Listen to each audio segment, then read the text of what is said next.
Hey, good morning, Dillard. Good morning. How are you? Good, how are you? Pretty good. I'm just now waking up in my camp. Yes, me, Dillard. This is my daily routine. I'm glad you all will have a chance to see exactly what it is I do. Well, time to get up. My chateau. Okay, here we are. Let me roll up my carpet, and then we will be on our way, a block away, where I store my most precious of all possessions, being homeless, my sleeping bag. I'm doing this film for all of you homeless to show you how easy you can make your homeless life. It's still hard though, isn't it? Yes, but you know, times can be 10 times worse. Imagine if I didn't have this spot. You know what it would be like? I would have to look around between 9 and 10 to find a spot to finally lay down. Let me see. Also, you have to sleep with one eye open when you're homeless. Yeah, I'm on my way to go on and store my sleeping bag. Oh, oh, and another thing, don't worry about nobody jumping out of the building harassing me. I have 24-hour reservations right here for storage. Let's go.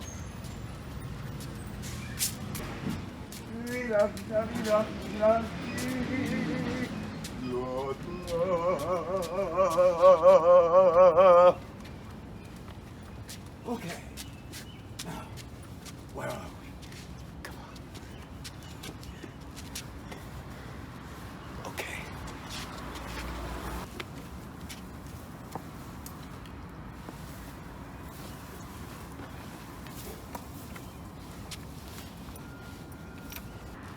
Thank you, Lord.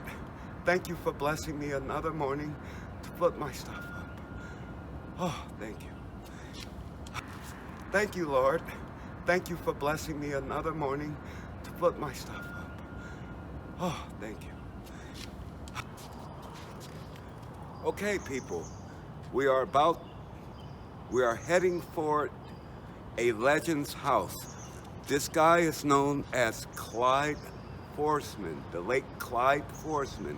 He was once the band leader of the accordion band known as Those Darn Accordions.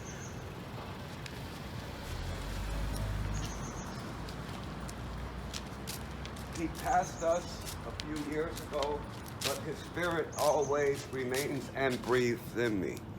This was a man unconditionally. He showed me love, concern, and it was his help that really got me off the crack cocaine. This guy was plain as peanut brittle. He had an angel's heart. I miss Clyde Forsman. He played at the Cotati festivals, few gigs. Oh, and by the way, Clyde was the last surviving member of the San Francisco Norwegian Club. Anyway, let's go towards his house. Oh, I grew up a block away from here, which is at the end of that block where I sleep. I moved there in 1969, and that's part of the reason why it's so easy for me being around here, sleep-wise. You know, you'd be surprised how a lot of the people, even on this block alone, Dillard, do you need a sleeping bag? Do you have enough blankets? Would you like a hot bowl of soup? You know, the people here, they've shown me love for decades. Anyway, I'm gonna put this juice up, then I'm get on the F train.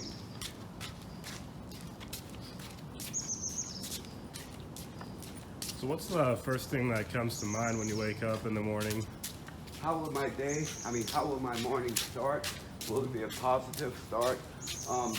Like at times, like now, I'm broke, I haven't panhandled yet. I kind of every now and then hope someone will bring me a bag of goodie from McDonald's once I make it to my spot. Things like that. Just simple things enter my mind when I wake up. I feel like people will be wondering what keeps you so positive to wake up at 5 in the morning and have such a bright attitude? Well, I've always been an optimist and a survivalist and I'm a little bit past being a dreamer. I'm a seeker, you know. But anyway, here we are at Clyde's house here. This is holy ground to me, you know. This is holy ground. I've been knowing this guy for almost 30 years, but he passed us on a physical plane, but spiritually, he's always with me. So since I met you, you've been talking about wanting to do this video. Why was it so important to you? Why did you want to share this? Well, I feel the last few videos I have made in the past, I don't think they really touched the people the way I'm hoping this one will, as far as me getting lots of feedback. I've never had a lot of people to come to me, hey Dillard, I like that last video you made, and hey, yeah, it's so important to show people of the current trends of being homeless, the current trends. Not like it was back then when I made the few other videos. I want them to have a good bird's eye view of what it's like to be a street musician that sometimes might end up with a few scrapes and bumps being in the way of their music, like my situation. So that's why it's so important me doing this video. I'm hoping one day I can maybe, you know, be in the cover of the Rolling Stone. Here's the advocate of the city. The city's homeless. Here's a warrior for the city's homeless and street musicians.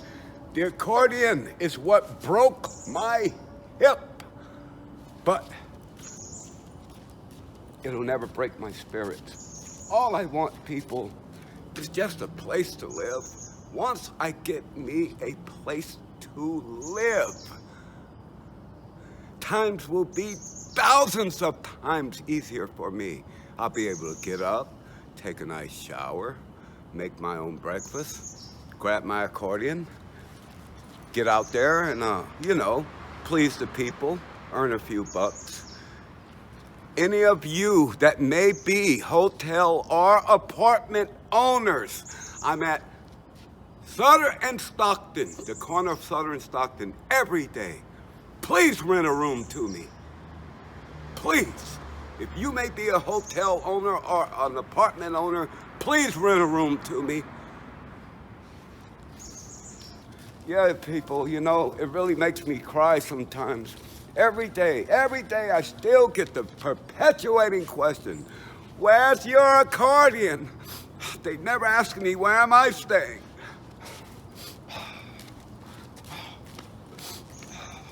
It really gives me the blues. It's not easy when you're told, oh, you're an icon of the city, but you're stuck outside. It's very dehumanizing. I've been through every housing agency you can think of. I'm always the first to apply and the last to be serviced. It is no exaggeration, people. Well, what's caused you to be so far back in line? Okay, I'm glad you asked that. Well, there's a few agencies I belong to, and I don't mean to sound blunt about them. I'm not going to mention the agency I belong to. Well, it's basically been 5.5 years of waiting on this so-called lottery list of theirs. To make a long story short, it was what made me wait and wait and wait was basically hope, trust, determination to one day get a part of this American dream. You know, a good mate, a house to stay in. You know what I mean? You know what I mean? A job. You know, I just want a little bit of this so-called American dream. Put yourself in my position. I'm a man that has visions, hopes, wants, needs. Out of the four, all I'm provided for is my needs to lay down a few hours every night. When I quitted heroin and crack 15 years ago, I had visions that I'd be staying in one of these apartments by now. Ooh, just look at the sun trying to come up. It's gonna be a bright, bright, bright, sunshiny day. I can see the moon rising. So let's go over here and catch some. The sun is getting ready to come up, y'all. Look down yonder. Look at how beautiful that sky is down yonder. Ain't it beautiful? You see that pink stuff starting to appear? Okay, we get back on the sidewalk. Yeah, but that's what keeps me going, man. Hope and determination. You know, I just want to get a life. That's all I want. I just want to get a life. Right now, as things are, I see myself just as a person breathing. I want to be a person with an identity and an existence for a change. I'm really trying to get a life, people, but I just feel always barred out of getting that opportunity to get a life. Really, it's kind of sad. I've shedded my blood, sweat, and tears at the corner of Stockton and Sutter. I've been jumped, I've been robbed, and none of the people would even call the police to help me. Okay, off we going to the F line where I can get on back to the spot. So even if you had some sort of support, whether it's a voucher or money, would it still be difficult to find a place to stay for you? Good question. At least 70% of your typical hotels of the city, usually it takes more than that to get in them. Because, you know, they're going to want you to sign an application. You're going to have to overcome a background check and a few other various things that are part of the main protocol in the city. It's not that easy to get. Let's say if someone gave me a check for $1,000 today, and I decided to go to this particular hotel I've been wanting to stay at for years. 9 times out of 10, they would reject $1,000. I'm sorry. You got to fill out an application. It's just the way the city is. It's not easy to get a room these days. Okay, we're off our way for me to go to my regular spot. So are these some of the things that homeless people find it easier to just stay on the street rather than deal with that? Wait, ask the question again. Are these some of the reasons why homeless people just find it easier to stay on the street? Yeah, they lose hope. They lose hope from constantly being turned down. Yes, exactly. Exactly.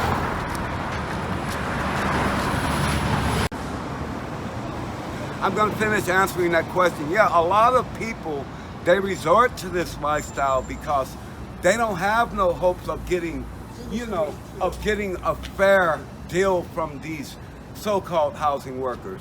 They've been turned down and betrayed many times, just like I. There's been a few I came right up to. Hey man, aren't you hoping on getting your own spot? I say, what? You don't want to live more independently? I mean, have your own space? And like I said, those are the ones that's usually been neglected and lied to. So I'm asking one more time, if you might know a hotel owner, please put in a word for me. I get $1,000 a month. I get SSI. Oh, and another thing, I'm always at Sutter and Stockton. Thank you. Okay, people, on many segments that I've made with videos, I usually, you know, spoke about certain things, this and that, but basically I'm doing this video not to be a role model to the homeless, not to be an advocate for the homeless. I just want the world to see basically what homeless life is. That's what keeps me going doing this stuff. And I feel so lucky to have you videoing me. You know, I just do this stuff basically to give an awareness to the homeless. And it's sad, most of my homeless friends, they don't entertain the slightest thoughts of maybe one day having their own space. It's sad. These are the people that's been turned down and betrayed so many times like I have been. I want to show a lot of homeless people there is a place out there if you just don't give up. I don't give up. This is where I go to get my money treasurer holder. And you're gonna see what I mean after I get it. My money treasurer holders. I get them on this sacred alley. Every time I'm ready to panhandle. Let me see. Ah! Shazam! Here it is. My Obama package. Lord. Okay, we're gonna go across the street over there where they have that big water fountain thing. And I'm gonna just do this number for about 10 seconds to make sure it's clean. Okay, people, you all been wondering how I managed to keep myself groomed, you know, sanitized and so forth. People, I'm about to bring a long mystery into view. This is my holy spot right there. That's where I make my rounds to take a shave, to wash off if need be. Right here. Come with me. Hey, buddy. How you doing? I usually wash my body, and this is where I wash a few things. When you're panhandling around people, you want things to be clean in your hands, so they won't hesitate to approach you. All right, Dillard, I know you've had a great documentary today, a day in your life, but if someone just has 10 seconds, what's something in this 10 seconds, that's the only thing you can show them? The stage is yours. Oh, just keep praying for me and keep your fingers crossed that I'll get a break, a good break. That's all I ask people. That's all I can think of. Just pray, keep me in your prayers, you know, keep your fingers crossed. Just hope that I'll get a good break from these people. That's all I ask for. That's not asking for much. Thank you. Thank you, Dillard. My pleasure.